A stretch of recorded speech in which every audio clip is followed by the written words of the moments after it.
This is the Bringing Business to Retail podcast, and today we're going to talk all about customers, how to keep them, how to get them, and how to make them come back again.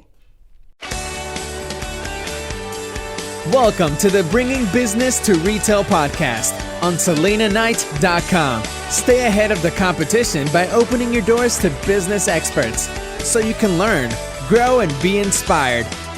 Passionate about bringing business strategies to independent retailers, please welcome your host, Selena Knight. Hey there, and welcome to today's episode of the Bringing Business to Retail podcast. As this goes live, we are just less than a week away from the big day. And if you're in a place that celebrates Christmas, you will know exactly what I am talking about. Because I don't know if you're feeling this, but I feel like every year, Christmas just sneaks up on us. Like we know it's coming. And even if we prepare, something happens about now where it feels like the world is going to end if we don't get everything finished. So I did a little bit of prep in advance, and I decided that I knew I was going to be busy. And we have done a lot of prep for what's happening in 2020. So I decided to step back and say, how can I make sure that I'm giving you some great content here on the podcast, but also know that we're scaling it back a bit inside Selena Knight headquarters. Our team is starting to finish up some projects so we can have some time off over Christmas. But we do have projects that we need to get finished because they go live in January. So how can we take this time that we have and use it to the best of our ability? And for me, that was giving you a podcast that meant I didn't have to sit down and re-record it. I'm actually batching 10 podcasts as we speak. Now, I haven't started recording them, but I have been writing out my notes for 10 podcasts. I want to go into 2020 with all my ducks in a row. I've got a plan, and maybe I won't get all 10 recorded before the end of the year, but I have a target, and I know what I need to focus on. Because for me, as much as I love recording the podcast, they do take up a lot of time.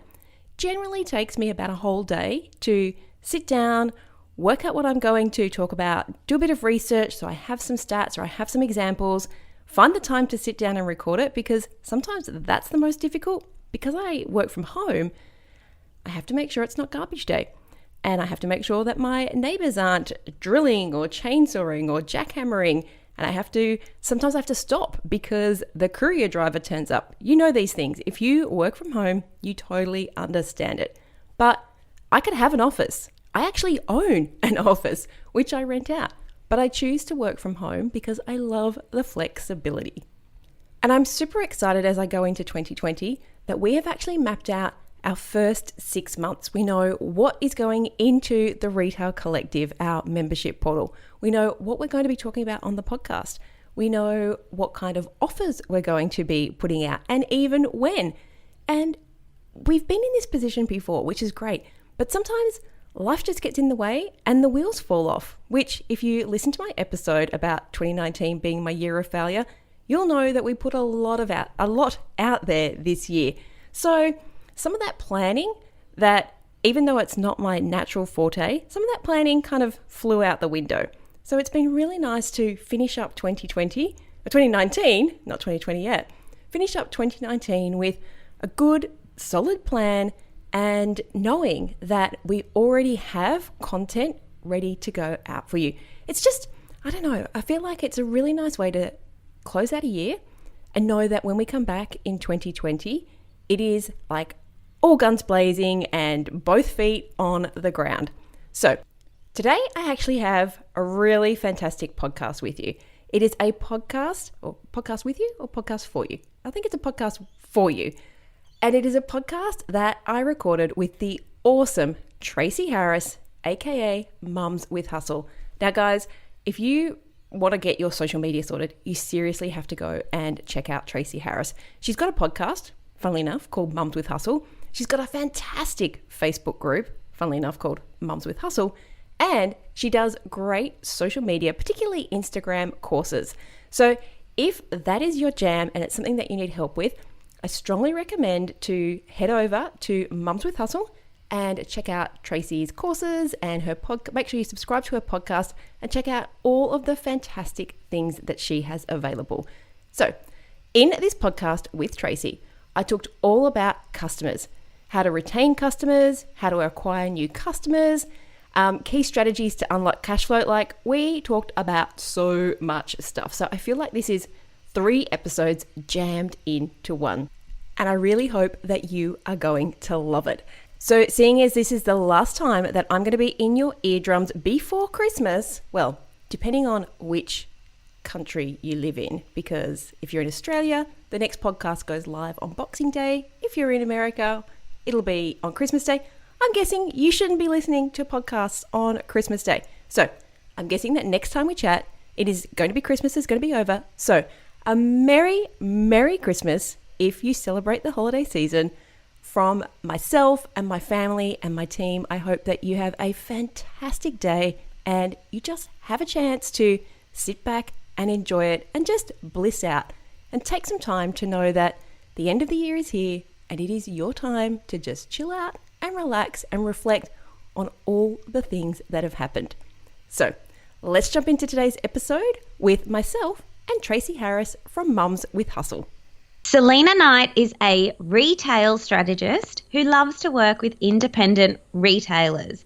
Her mission is to bring actionable business strategies to independent retailers that they can easily implement to move their businesses forward. Now, this podcast chat, it's going to be no fluff, no hype, just the real stuff that business owners can actually put into place to see results, because that is what Selena is about. She is my kind of woman, and I'm excited to have her join me here on the podcast. Welcome, Selena. Hey there, Tracy. Thanks so much for having me. Absolute pleasure. Let's get straight into it, because I know there's a lot of meaty stuff we're going to chat about in this podcast, but we'll start with the personal side. I want you to tell us a bit about yourself, your family, and your business, Selena. What is it that you do? Well, I will start with what I do first. So I'm a retail strategist and I work specifically with independent retailers. I spent a lot of time with my own stores. I had a chain of stores and an online store. And when I was doing that, I realized that there was no one out there who specifically helped retailers. So you could get a business coach or a business mentor, and you could get a retail consultant, but they were more aimed at sort of bigger business, like medium-sized enterprise.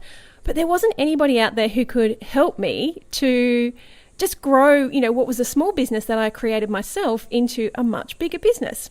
So fast forward 8 years, and I'll tell you the story about how I ended up even having that business in a second. But fast forward 8 years, and I kind of processed myself out of the business. It took a little while to work that out, but it got to the point where I was going into work just for the sake of going into the work. And the girls were saying to me, "What are you doing here?" "Oh, I'm super busy. When in actual fact, I was playing around on Facebook in the office and, paying invoices and stuff. But essentially, I didn't need to be there. And I woke up one day just going, they don't need me anymore. The sort of the fun startup phase had gone, and it worked so well without me that I decided it was time to let somebody else have the business. So I sold that business and started working with independent retailers.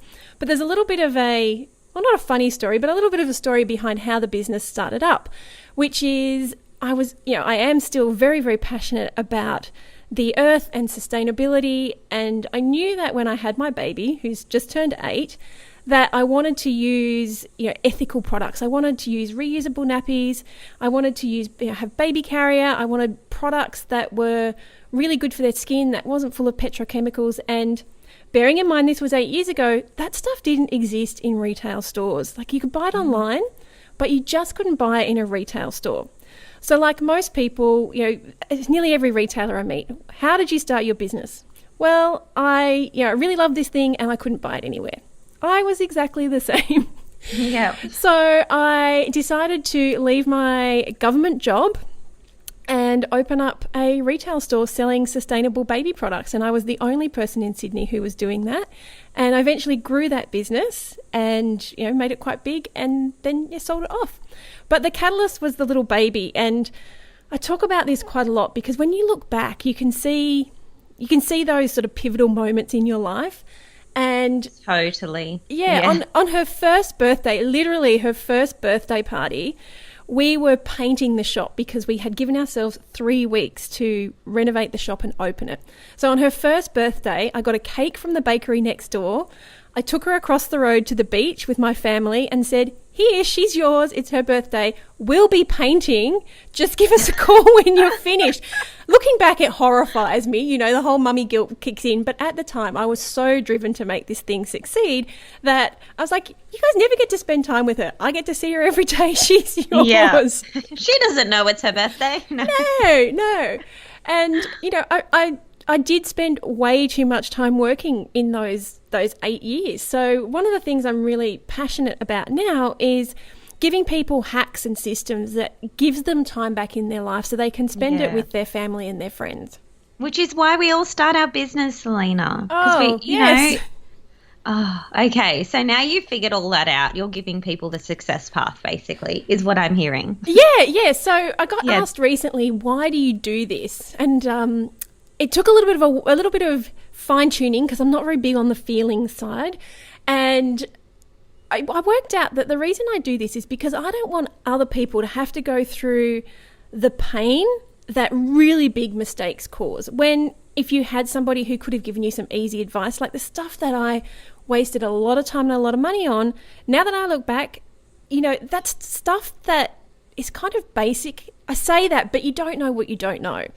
And so if I can give people just those, you know, snippets or chunks of information that helps them to not spend $10,000 on a really crap advertising campaign with no return on investment, I'm happy to do that. That's now my mission, is to make sure that independent retailers have somewhere that they can go in order to get this information that is retail specific. And I have to say, I can't do it without my husband. I know I haven't mentioned him yet, but I am so lucky to have a husband who 110% supports me. Like when you're having those down days, he's the one who says, you know, oh, but such and such sent you an email the other day saying how fabulous your advice was. Or remember that podcast review that you got about that person who said that you've saved them all this money. So he's always there with, you know, he's got my back. Yeah. Wow, he's awesome. He is awesome. I'm very lucky to have him. Yeah, they're a rare find. I've got one of those too, Selena. This morning before this podcast, I don't know if he was trying to like hype me up or if it really was just a conversation, but he opened up the iTunes reviews and just read me several new ones that I hadn't seen before, and it just filled me up and, you know, got me excited and reminded me that we make a difference in what we do. I know, do you know what mine did this morning? What did he do? So I love Trello. If you don't use Trello, it's one of my apps that you must have. And so he sent me this little article about how Atlassian, which is one of his customers, just bought out Trello. And we were talking about the implications that might have. And he was like, don't worry, even if they get rid of the freemium model, Atlassian, you know, their stuff's really, really cheap because they believe in giving to the masses. Okay, that's good. I was like, oh my gosh. But how sweet is that? Yeah. But isn't it, it's just great to be able to have those conversations. Yeah. And they, you know, I don't think he doesn't even use Trello, but he knows how passionate I am about Trello. Exactly. I love it. They're such supporters of us. Yeah. So what about your family? You've told us about your business and the journey, and all those stars just kind of aligned for you, and it makes complete sense that you are, of course, doing what you're doing now at selenaknight.com. But, you know, who is in your family, and what does a typical day look like for you? Well, there's just the three of us. So my husband, Ed, my daughter, Lana, and myself. And we're one of those really kind of selfish families who made the decision to only have one child so we could still have a life. Okay. Maybe smart decision. Some people would say that. Oh, look, it's, you know, do you know what? I say that, but in actual fact, it's because I don't have the brain space to deal with more than one child. I have a very independent child who's fantastic. But what does an average day look like? Well, like we were talking about just before we got on the podcast, I never really was very organised. In fact, I hired my assistant based on the title, Are You an Organising Ninja?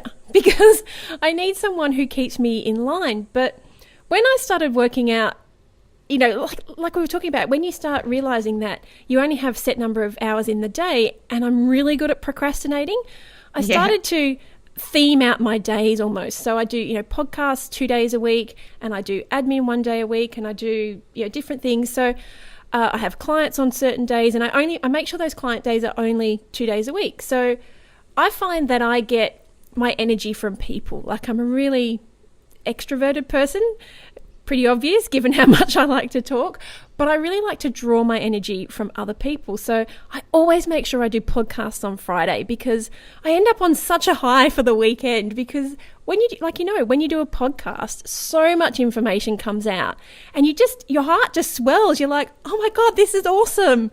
So true. The post-podcast high is real. Yeah, so I always make sure I plan. I do Tuesdays and Fridays usually, depending on time zones, but Tuesdays and Fridays are my day. So Tuesday kind of, pumps me up a little bit for the rest of the week, and Friday just means I go out on a high.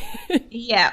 And I do client days on Mondays because, everyone's ready to get in and start the new fresh week. Yeah. So my rock stars, which are my high profile clients, we meet at 10 o'clock on Monday morning. Like, we are ready to start the week, and we work out any problems that we might have before they can even, take hold for the rest of the week. So yeah, I pretty much set up my days, but I have to admit, I don't tend to start before 8. Don't always start at 8, but I don't tend to start before 8, and I always finish at about 4 p.m. The only time that changes is if, there's a client problem or if there's a time zone difficulty. But this is one of the things I've had to pull back on, because I used to go to work at 7 o'clock in the morning and not leave until 5 or 6 o'clock at night, despite the fact that my shop was only open from 10 till 4. Yeah. And this happens, doesn't it, when you have a business?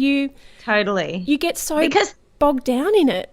Yes, and the hustle is in our control, and there are so many people that listen to this podcast or that are in the Mums with Hustle community that, if they stop working or if they stop showing up, then the money stops coming, like literally. Like, they don't have any passive income generating products, which is what you would see mostly with the retail clients that you work with. Oh, but so I try and get them to get passive income. I always say to retailers, you should never rely solely on selling the products in your store for money.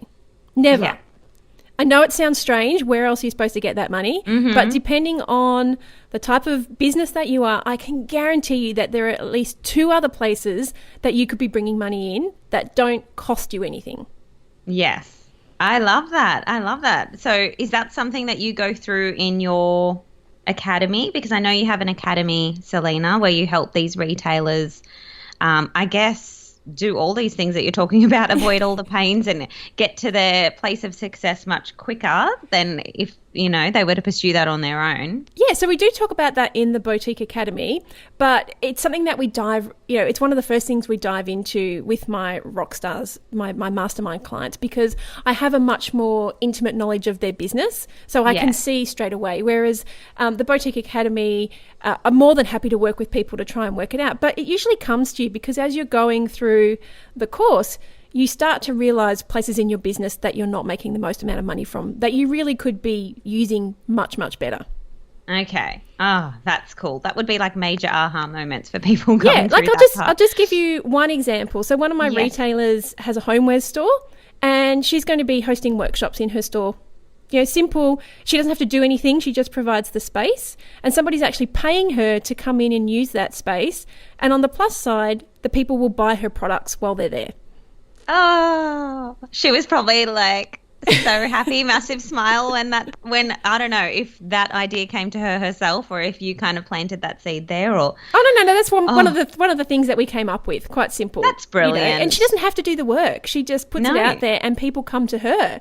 So in actual fact, just for the space, so she just stays open. They don't happen all the time. I think they happen about once every 2 months. She just does them in the evening after close. So she stays back for the hour and a half, but she ends up finding that she makes quite a bit of money because people are in the store. They're not pressured. They're in a really good place, and they're open to buying. Yeah, and they've probably got a post-learning high. Like when you commit to learning or coming in and doing some type of workshop and then you leave, like you're usually feeling really good, in good spirits. So that's when... So not only is she making money from the sale of the products, but she's making money because people are paying her for the rental of the space. Yeah. I know. I love it. And, as someone that runs workshops and events from time to time, I love the idea of being in an inspired space. Yeah, like yeah. And that. especially if it all comes down to finding the right people, doesn't it? It's the customer experience. So this is the biggest thing that if I can teach you nothing else, it is, well, not you, Tracy, because I'm sure you already know this, but it's, if I can teach your listeners this, it's that price is not the thing that you sell on. And I can tell you that you can charge way more for your products if you make people feel like they want or need your product, or they just want to hang out with you. I mean, one of the examples that I like to use in the academy is people pay $8 to buy a Ben & Jerry's ice cream. Yeah. It's ice cream. Is it worth $8? But you don't buy it because it's ice cream. You buy it for the luxury, for the experience, because you're on holidays and you want to treat yourself. It's all the stuff in your mind that comes with the purchase. Totally. Yeah. Like if you would have told me 10 years ago that I would pay $8 for an ice cream, I would tell you that you're a loony. Yeah. Are they going to give me a gold spoon that I can take away with it afterwards? I know. It's ice cream. No, that's true. You always sell the emotion, the dream, the feeling, everything but the product, really. Yeah, everything but the product, because people don't care about the product. And it's, when people go shopping and they have the shopping bags that they have to, they just have to get the Tiffany's paper bag when they buy something, or they just have to get the Chanel paper bag or the Kate Spade paper bag. They don't do that because they need the paper bag. They do it so that when they're walking down the street, you can look at them and go, oh my gosh, how cool is she? She buys from Kate Spade, which is the same reason people will carry that Kate Spade bag around for the next 2 years until it falls apart, because they want you to think that they're really cool. They want you to think they're living the dream. They're living the dream. So it doesn't matter if they bought the cheapest thing at Kate Spade. They have this experience, and they have that experience so much that they're advocating her brand everywhere they go, because they want people to know how cool they are, how how fashion forward they are. And this is where price becomes not a problem. This is where you can charge more for something that everybody else is charging, because you've built a brand and not a retail store. Yeah. Oh, I love it. Well, let's start talking some retail strategy then, Selena, because I'm getting excited now. Okay. And I really hope that people listening to the podcast are in a space where they can at least write some notes, because this is going to be really valuable stuff. So I wanted to ask you, though, as a retail strategist, you must be bursting at the seams with amazing, actionable information for your clients that you're helping, but also for our audience of hustlers out there. So I really want to focus on some strategies that are going to help my audience get more customers. Okay. So can you give us a brief overview, Selena, of some key strategies to get more customers, especially if you are a relatively new business, so you're just attracting customers to begin with? Okay, the first one is really, really simple, and that is go and claim your business on Google. I think it's called Google My Business now. It used to be Google Places. It used to be Google Business. I think it's now Google My Business. And the reason for that is if you have claimed your business, and you can do this even if you're an e-commerce store, people can, they can rate your business. So once you start getting these ratings, you actually go higher up in the Google algorithms, because Google loves itself. So if you're getting really good reviews on Google, Google goes, this is an awesome store. They go up higher on the list. They go higher up in the food chain. And that costs nothing. It takes about 5 minutes. They send you a postcard, you type in the code, and you are ready to go. But it also acts as a kind of mini website for stores that haven't gotten to website status yet. And you can put pictures up, and you can put the reviews up, and you can actually give people an insight to what your business does without having a website. So you can have your address, you can have your phone number, you can have your email address, and you're getting Google juice out of it in the process. So it costs nothing, takes about 5 minutes, maybe a little bit more if you go, you start crafting a really good overview of your store and you put some pictures up. But, in under half an hour, you have a presence on the web that you never had before. I love that. Those 2 tips right there are super actionable. So I didn't even really know about that. I'm learning just from speaking to you. Okay, so people in particular with the brick and mortar stores without the website presence so far are really going to be very excited that you shared that one because they can basically create a profile is what you're saying. They can, and they can put their opening times up. Oh my gosh, can I just smack my forehead right now with the amount of stores that they don't have an e-commerce site? Okay, that's something I can help you with. It's something I will help you with. But if you have a bricks and mortar store and you don't even have that one-page website that has your opening hours, your phone number and your email address, then that's second actionable strategy. But at least in Google, you can put your opening hours in there and you can update that with public holidays and Christmas hours and whatnot. So even if people can't find you, if they know they want to come to your store, that whole idea of if they're open, do they open at 8, do they open at 9, do they open at 10? If you open at 10 and they turn up at 9 o'clock, they're going to get really, really peeved and they may just go somewhere else. Yeah, because I need my I need my coffee. I've got to get stuff done. Yeah, I needed to grab a gift before I hopped on the bus to go to work. All those kinds of things. It can give you business without you even trying. Yeah. Okay, that is a huge one. Okay, so Google My Business. Yeah. Okay. All right, so that's how we can that's one key strategy for getting more customers or new customers over to our business. What else can you give us that we can go and kind of implement straight away? Okay, so I just want to go back to that strategy that one of my retailers is using for passive income, which is the workshops.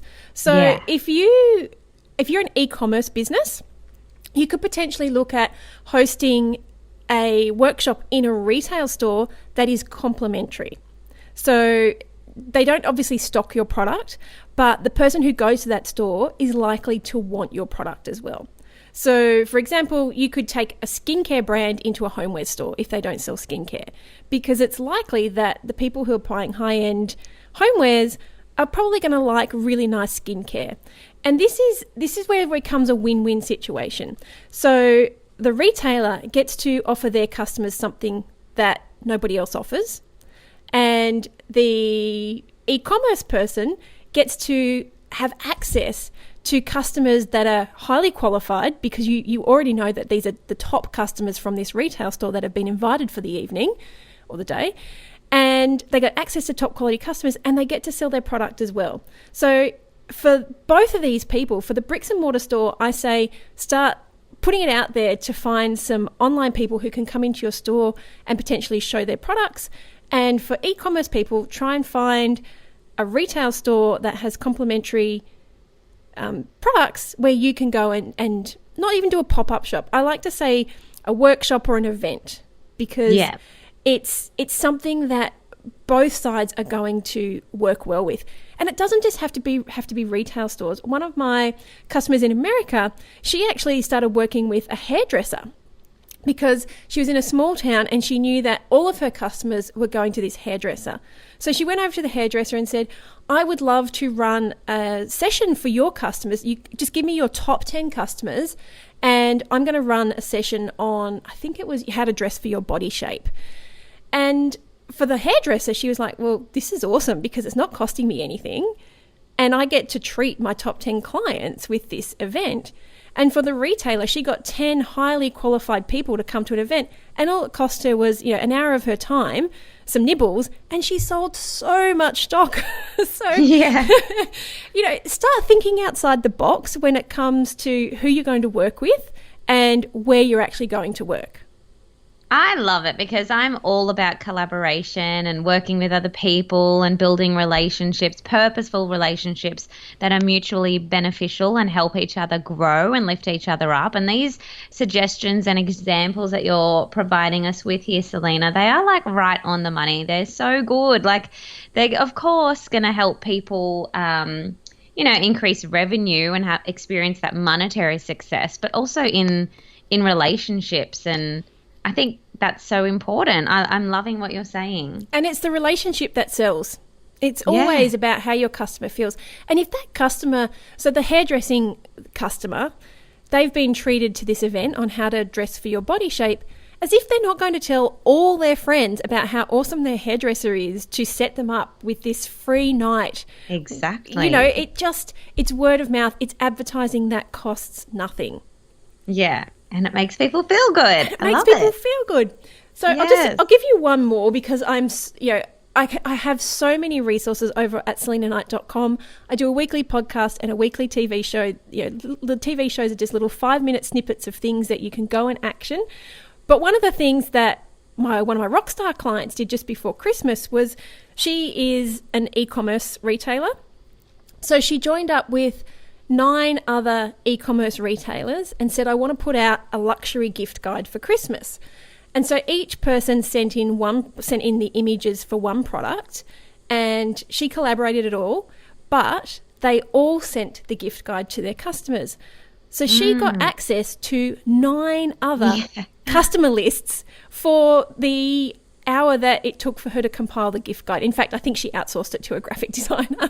Yeah. But do you see what I mean? Like, it's thinking outside the box. And I know that you had Maggie Panner on, and she's really big on collaborating. I love Maggie.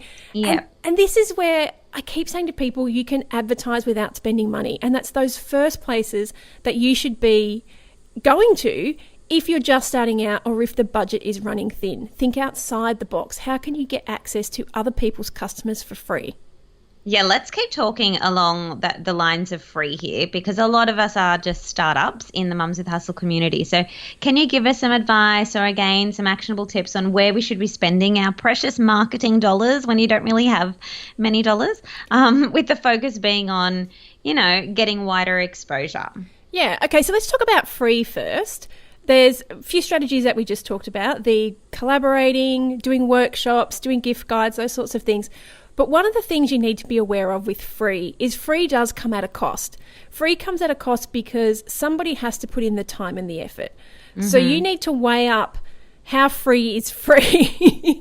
You do not want to be stressed out trying to organise a great big event. I remember this one time when I was working with a council, because I used to do lots of workshops with councils, and I was working with the council, and somehow they managed to get me to organise a massive fair.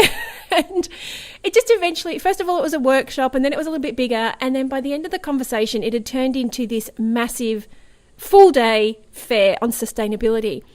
And I remember walking away thinking, that's months of my time and my staff's time, and that's not something that we would get paid for. And it's not that I wouldn't do it for free, but you have to weigh up the cost to your business and your family and your employees as to how much free is going to cost you. So I ended up having to contact them back saying, look, I'm happy to do this, but you'll either need to pay us to do it, or you're going to have to provide me with some of your staff to do it.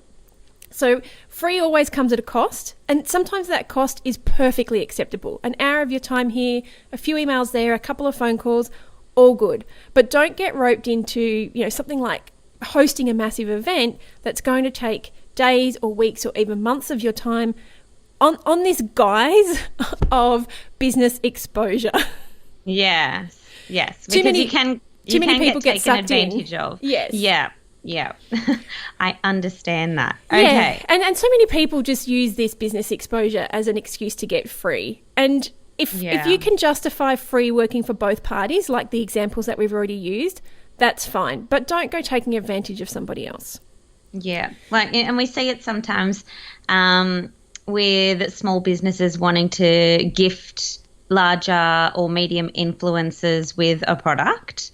And I know, many small businesses have or they feel like they've really been burned in that way, maybe because communication from the onset wasn't 100% clear that, if it's a gift, then maybe there are no strings attached. Like, you don't require a social media post, or, you need to be completely transparent and 100% clear in the communication that goes on before that. Or maybe people haven't really gifted something to the right influencer, like it doesn't really match their audience or their lifestyle or their purpose. You've just kind of given away a product and it doesn't really make sense. So you're not getting any return for the thing that you're giving away as such. So yeah, I think you always need to have your wits about you when you're I guess working with that element of what is free. Yeah. Be a bit savvy. And you hit the nail on the head there when you were talking about gifting something to the wrong person. So with that client that I worked with for the gift guide,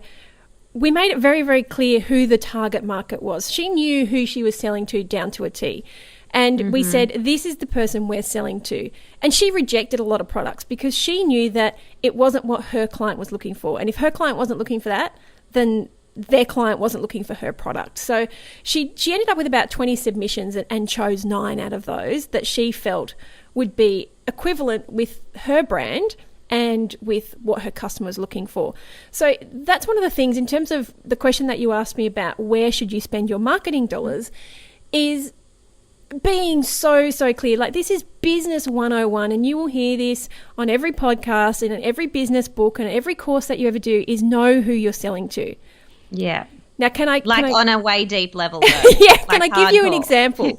Please do. Okay, so this is an example I use in my workshops, which is my target market is mums with kids.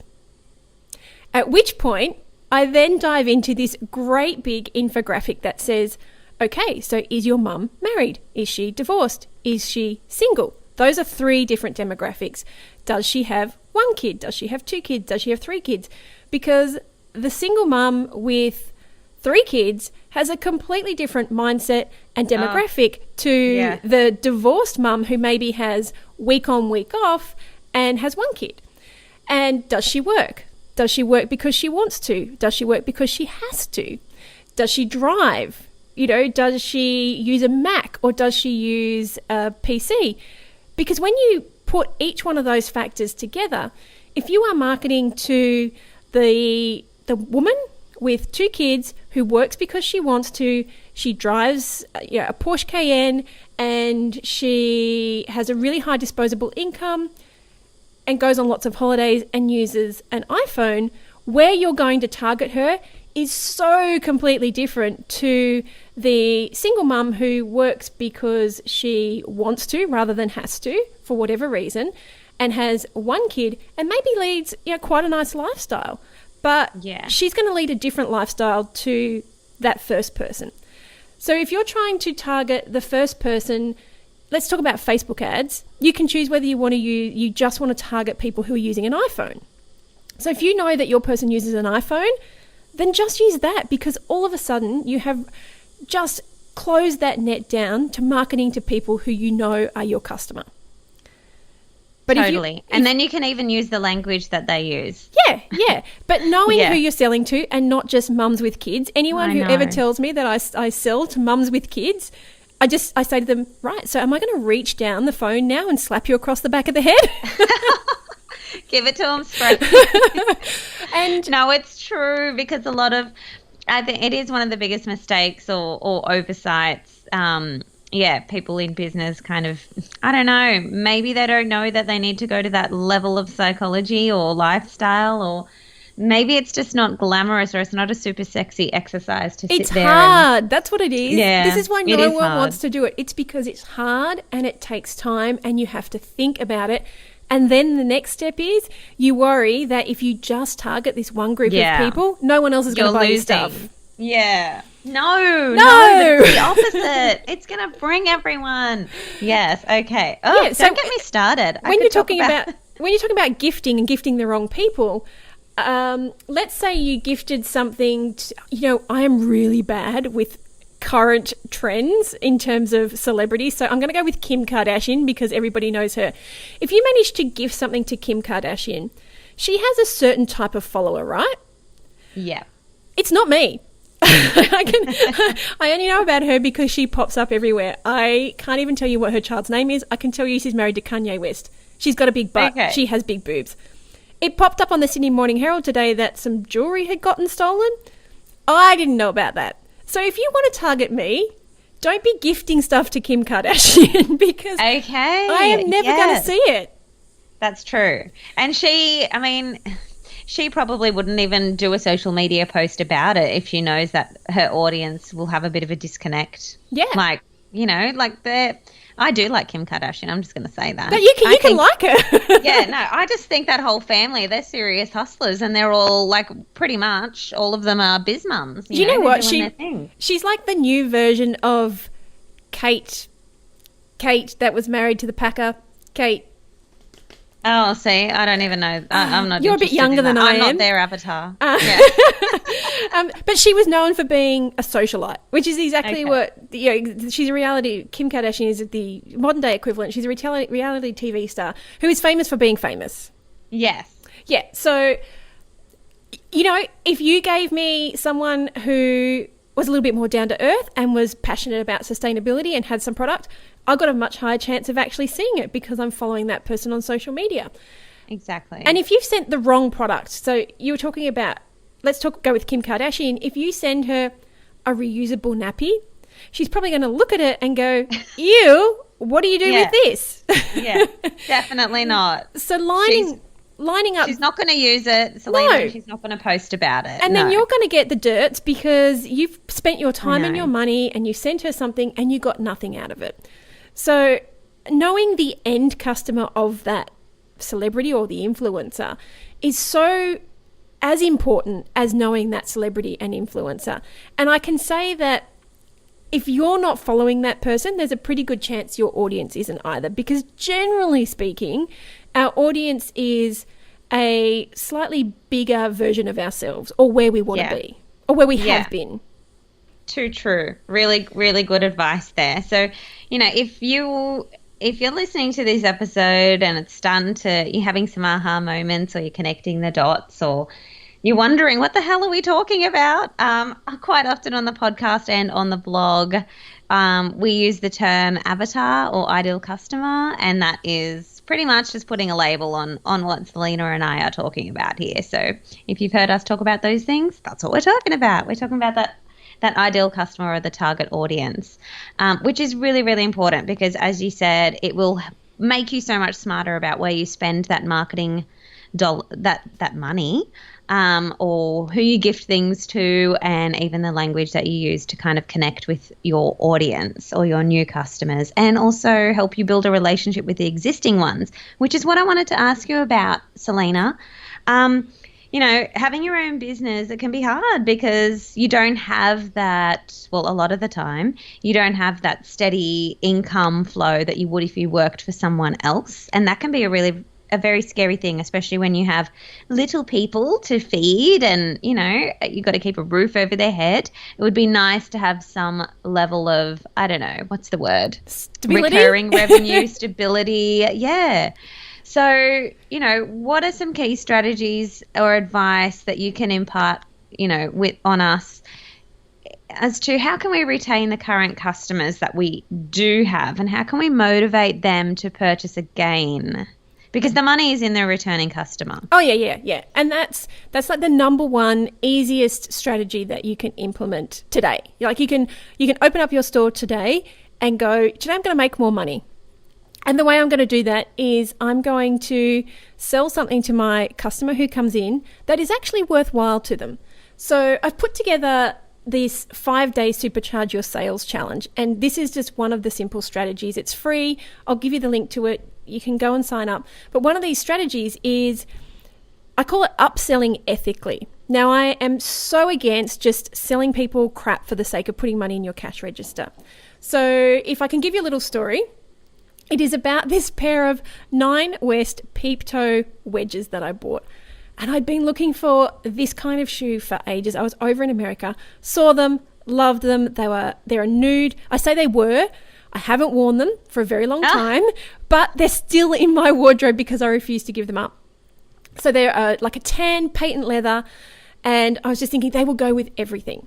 So I bought them, wore them to a wedding, and I was stupidly, because I don't wear heels very often, stupidly did not think to, 1, take Band-Aids with me in my handbag, and 2, realise that peep toe wedges actually rub the top of your big toe raw in about 5 seconds flat. Oh, no. So I was at this wedding and I could hardly walk. Like my toe was literally bleeding. So it was in the city, and I had to dash to one of those 24/7 convenience stores, buy some Band-Aids, and literally Band-Aid my whole feet up to stop them from rubbing. And the whole time I sat there thinking, why didn't that salesperson sell me those stick-on blister preventers? Now, those things cost about $15 a pack. they could have sold me 2 packs, one for where your toe goes and one for where your heel goes. I would have even been happier if they would have taken them out of the packet and put them on for me, because that's the kind of person that I am. But all this time, instead of thinking about, the shoes were bad, all I could think of was the service was bad, because these people know shoes. That's their job. They should have told me, they should have made me aware that if this type of shoe, if I'd never worn them before, that quite often they can rub your big toe and you might want to get some of these blister prevention stickers. I would have loved them. I wouldn't have had to worry at the wedding. I wouldn't have had to be embarrassed about having to duck away to find a convenience store. I would have, a convenience store which was on Google. So going back to Google My Business. And I just would have been so much happier about that whole experience. And that customer, this was in America, so obviously lots of their sales are commission based, but that server could have upsold me another $60 worth of product. And then she would have made the commission on that $60. I know it's a little bit different here in Australia. We just get paid a set rate. But some retail stores do have commission as well. Well, people have targets anyway. And they have targets. And their performance is measured against that, yeah. Yeah. But as a customer, all I could think of was never going back there again. Yeah. And you don't have to sell like a used car salesman. You have to sell something that complements what the customer is looking for. So it makes their experience better. Yeah. So if you have a homeware store and someone buys a set of placemats of nappy, maybe you'd say, "Hey, are you have you got candle holders, or what sort of event are you hosting?" And when you get people talking, because if I went in to buy placemats and someone said to me, "What kind of event were you hosting?" I'd be like, how cool is this? They actually care. And I'd be all about this birthday party that I was hosting for my best friend, and I was going to have 6 of my, 6 of her best friends over, and we haven't seen each other for 20 years and blah, blah, blah, blah, blah, blah. At which point that service person, that retailer could say to me, "This sounds like a really special event. I would suggest that you got flowers. Have you got a vase?" Me, I didn't think that far forward. No, I don't. Can you recommend a good florist in the area? And I'll take the vase. Or, candles always make this kind of event so much more intimate. Do you have candles? But do you see, when you actually care about what your customer is doing, all of a sudden you've got this whole range of things that you could sell to them, and they're going to be really happy. If they don't want it, they're going to say no. But if they hadn't thought about it before, which is generally what happens, they hadn't actually realised they might need something, they're just going to walk away thinking, how awesome is this? Like, 1, they actually cared why I went into that shop. But 2, now I've got everything I need for this awesome dinner party. Like, it's going to look so good for my best friend. And they leave with a great feeling about the service and the experience that they just had. And they kind of give you a little space in their brain in terms of, like, you're their go-to, you're their place that they think of when they need that thing again. You become front of mind, so that they become a repeat customer. And you know what? Price doesn't matter. Because I'm going to go there because you can give me the advice that I need. You can sell, you know what kind of clothes I wear and what belts look good. You know, what that dinner party needs. You know what kind of baby carrier I need. You open this store because you are passionate about what you sell. No one opens a store because they're not passionate. And it's that the value add there, Selena, isn't just adding value to your back pocket. It's adding value to the customer. So if you're feeling uncomfortable about sales in general or upselling, think of it as a value add. You're adding value to that customer. And yes, it has benefit to you as well as a business owner, but it's about adding value in the experience and the service and the product of what you're offering. And that customer might help with the mindset a bit more for some people. Yeah, and that customer is going to love you. And, if you get that feeling when you've really helped somebody in a shop, you're just like, oh, how good am I? And it's the upselling, the only reason it ever feels like a used car salesman is if you're doing it unethically, if you're doing it just to sell stuff rather than to help the customer.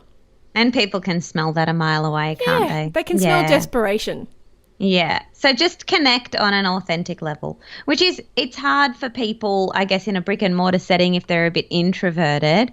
But you can train yourself out of that. You've just got to listen, be more present, and just think of everyone as a human being, not not anything other than that, and just make those personal, authentic connections. But for the online store, when you can't have that physical presence or conversation, how can you do a purposeful, authentic value add for those people? I can tell you another. I'm full of stories today. Tell me the story. Last week, I had to go and shop for new tiles. And I went to a bunch of tile shops, got so annoyed because I had my daughter with me and I was super organised. I had a backpack with the iPad, I had an iPod, I had games, I had colouring, I had snacks, I had water, because I knew that I was going to spend probably an hour in each of these shops. And I tried to break it up. We went to the playground afterwards and we went and got lunch and all that kind of stuff. But I was prepared. And quite a few of these bricks and mortar stores didn't even have a sofa for people to sit on. Now, I know that we're talking about e-commerce. I'm getting there. And that just got me to the point, they had sort of like a dining chair. And I was thinking, whoever's sitting in that chair is probably going to be there for a while. You'd never walk in and walk out of a tile shop. So really, a little lounge, an armchair, something like that would have made life a little bit easier. A TV, because, you're going to be there for a while, would have been great. But what ended up happening was, after going into about 6 tile shops, I got so frustrated and I had so much mummy guilt of my poor child sitting in the corner. Well, I ended up just going online and having a pretty good idea of what I wanted to buy by now. And I went to a shop that I searched around, and so many of these tile places wanted to give me quotes on tiles. And I was thinking, I don't have time to have quotes on tiles. I need these tiles by next Tuesday. So I need to have ordered them by next Tuesday. I don't want to have to email you for a quote for every single tile I might like, and then wait for you to come back to work on Monday. Okay, it's not ideal if I can't buy them online. That's really not that hard. But if you could at least put the price, I can say, okay, that one's in my budget. That one's not in my budget. Okay, next. And I ended up finding probably 3 tile shops where I could buy online. And I spent several $1,000s in one of those shops. And I paid $80 delivery because I don't have the time to go and pick them up. And my theory was, you know what, if they get here and they're wrong, I'll just pay $80 to send them back again and swap them for something else, because I don't want to go there. I don't want to have that, that whole days of my life and the guilt that comes with taking my child around on school holidays just to pick some bloody tiles. So from an e-commerce perspective, one, let people buy your stuff online, because you do not realize how many people just need that convenience. Now, I know that costs money to set up a website. So my next suggestion would be, even if you can't do that, is the Google business. So at least people can have a look. But don't put products up without a price. If you have a selection of products up, you need to put the price on there so people can at least get an idea of the level that your store is pitching at. So just to take that a little bit further into that tile example, I went onto one site thinking, these are really nice tiles. And this was the first email me for a quote. And they came back and they were ridiculously expensive. Whereas had I have gone to that site from the beginning and saw that tiles were $450 a square metre, I just would have known that that's not what I was looking for, and not wasted a half an hour of my time looking on their website. But if you do have an e-commerce site, that whole upsell that we were talking about, it can be done there as well. So for example, in our store, we sold baby swim nappies, and we always used to have add sunscreen as an option, because most people are going to buy those two things together. And if they're on the same product page, I don't then have to go looking for sunscreen. And in fact, I didn't even think about sunscreen. It was just that it was because it was there that I went, yes, add to cart. So putting things together, or putting things that are easily accessible even into a bundle, is going to make the customer happy, because you thought of it for them. You've taken away the effort, and you're going to spend more money. They're going to spend more money with you, so you've got more revenue. Yes, which is what we need. What we need. And if you could just sell $10 more to every single customer, what's that going to look like for your store? That's huge. Yes. Easy. And it's just basic math. And over the course of a year, oh my gosh, that's a lot. Yeah. But you're not making it easy for your customer. Simple. No. Yeah. So think like the customer. Yeah. Think and like don't the be customer. shy of the value add or adding value to your customer. No. Yeah. Okay. Well, yes, cash flow. We keep coming back to that. It's integral to the success of all businesses. We can't deny it. So what are your, I know you have a top six strategies that you talk about. Can you share at least one of those top six strategies in depth? Because I know that you have a webinar coming up as well, which you will deep dive into all of these areas, but give us a sneak peek of your top six strategies to unlock the cash flow for us, Selena. Okay, well, number one is sell more to every customer. So everything we just talked about, that's the first strategy. But the next one is to think about your overheads. And I don't want to use this as a way to just, cut back to bare bones. But one of the simple things that you can do is just review what's going out of your bank account on a regular basis, on a monthly or a fortnightly basis. Because I was recently talking to one of my clients and she said to me, after you told me that, I went and had a look and I realized I've been paying for Spotify for about 18 months. I've never used it. I obviously signed up to the free trial, never used it after that, or have been using it but haven't needed it.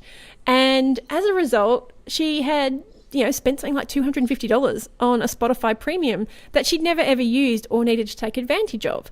So doing an audit of what your business needs and what you're spending money on is a great way to actually claw back some cash.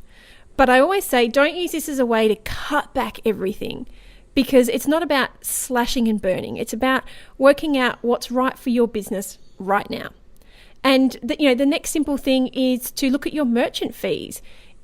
Did you know that merchant fees are changeable? If you are using PayPal or an FPOS machine, if you have a high amount of transactions, as those transaction numbers go up, you're able to actually go and request a lower rate. So if you can go from a 1.2% rate, fee for every transaction, if you can get that down to 0.9, that's money in your pocket. You don't even have to change your prices. That's just money that goes straight into your bottom line. And all you have to do is make a phone call. Oh, I like that one. Yeah. And with PayPal, they actually have set rates. If you do Google it around, you'll find the rates. But once you hit a certain threshold, you will semi-automatically qualify for a lower rate. But you have to ask for it. But you'll know straight away what those rates are. And the more that you put through your PayPal account, the better, the fees that you're going to get. So there's money out there to be found. It's just about being savvy on where to find it. And that's not slashing and burning. That's just being business savvy on what you're paying out on. Yeah, I love it. Great 3 tips so far. What are the others? The others are to put your prices up, because we've talked about some simple ways that you can do that, to reduce your margins, and to ask your customers to come back and buy from you more often. That one sounds so basic, doesn't it? It does, doesn't it? But many people don't do it. Yeah.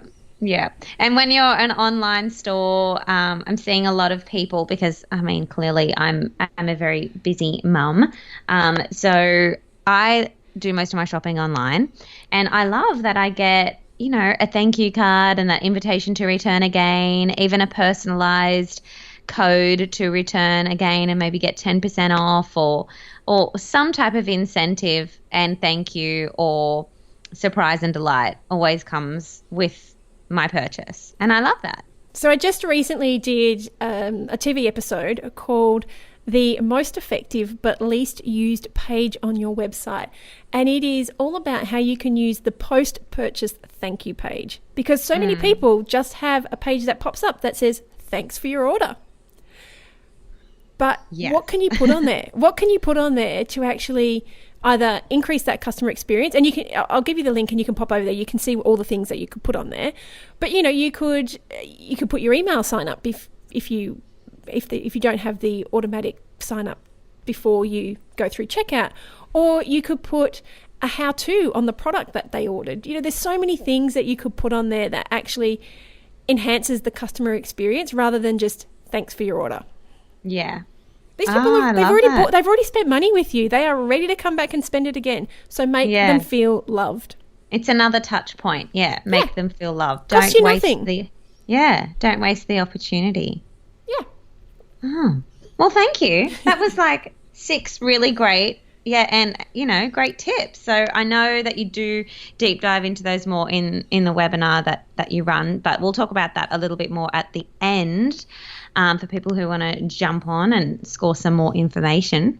Let's just talk finally about moving stock without necessarily having to have a sale. Oh, love this one. Yeah, moving stock to make room for new stock and yeah.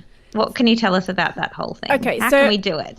Another link I can give you. So when we talked about earlier about, I have all these ideas about how to help people. Yeah. You can find a bunch of free resources over at selenaknight.com, and this is one of them, 9 ways to move stock without having a sale.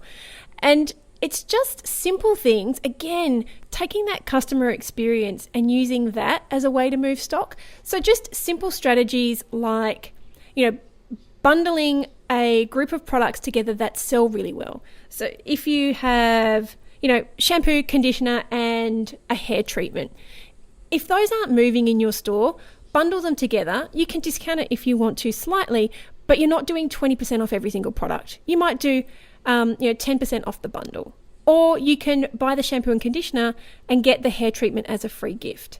So again, it's about making the customer feel like they've got a bit of a bargain, but you haven't just gone 50% off everything. Yes. Yeah, so think about how you can make people feel better about buying your products, and they're allowed to feel like they've got a bit of a bargain. That's okay. But you want to do it without having to go, 30, 40, 50% off everything. Let's be honest, Apple, when are they ever on sale? They're not. And people will queue for days outside their store for their products. Yeah, exactly. You do not have to discount in order to get people to buy your stuff. Yeah, and there's a whole market of people out there that want to feel premium. They don't want the sale stuff. No, they don't. They don't want last season stuff. No, but you know what? They're happy to get a free hair treatment. If that's what you're, oh, yay, little bonus. But you haven't made them feel cheap. So think about what you can put together in order to move stuff on. So one of my retailers just did this with some excess Christmas stock.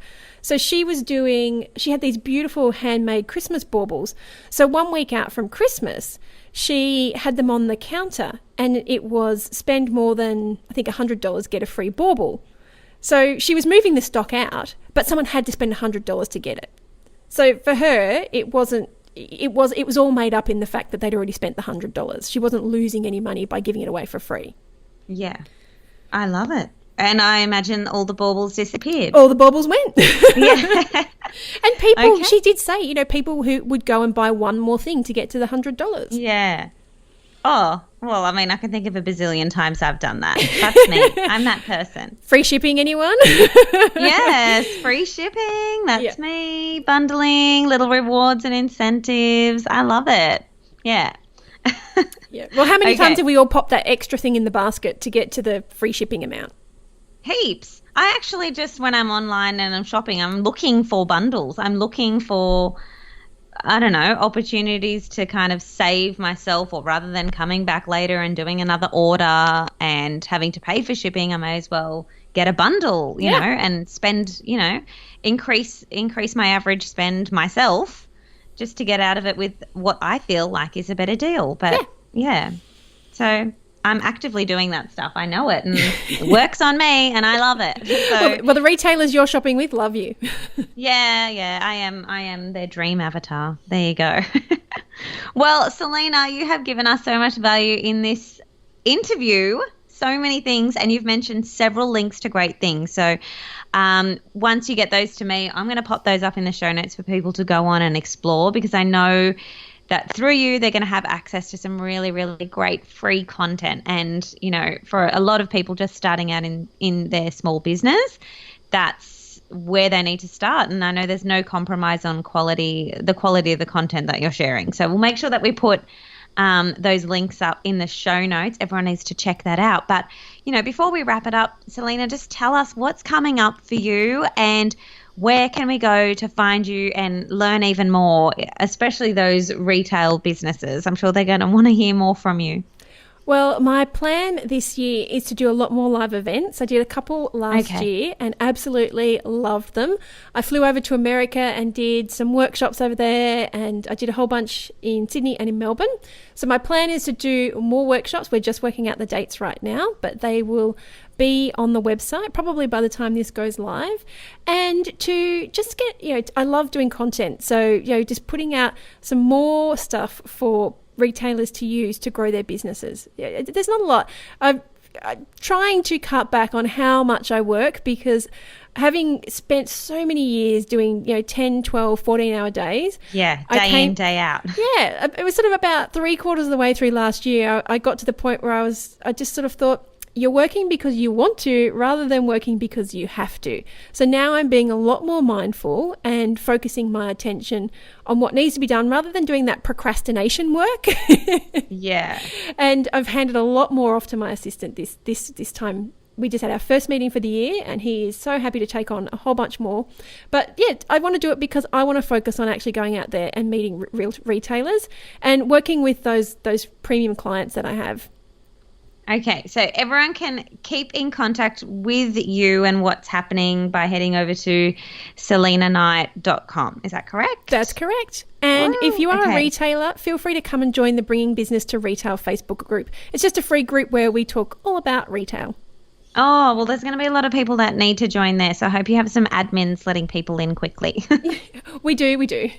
Okay, that's good. All right. And then I think I mentioned in the podcast that you have your boutique academy as well. Do you want to just really quickly tell people what that is about? Because we do have a lot of retail-based businesses at Mums with Hustle, and I would hate for them to listen to this podcast and then not know about your boutique academy. Okay, so the Academy is the first ever business course that's designed specifically for retailers. And in it, we talk all about the cash flow and ways to increase cash flow. We talk about really getting familiar with numbers, which I hate, but I can tell you that every person who gets a grip on numbers and cash flow in their business immediately sees success because they know what's coming in, what's going out, and how to make some more money. We talk about where your business is going and your role in the business and how to hire the exact right employee. And everybody who's done that has found the perfect person for their business. We talk about inventory control. We talk about all these strategies that actually they put you in the driver's seat of the business. I like to say they let you be the boss of the business rather than let you be the employee of the business.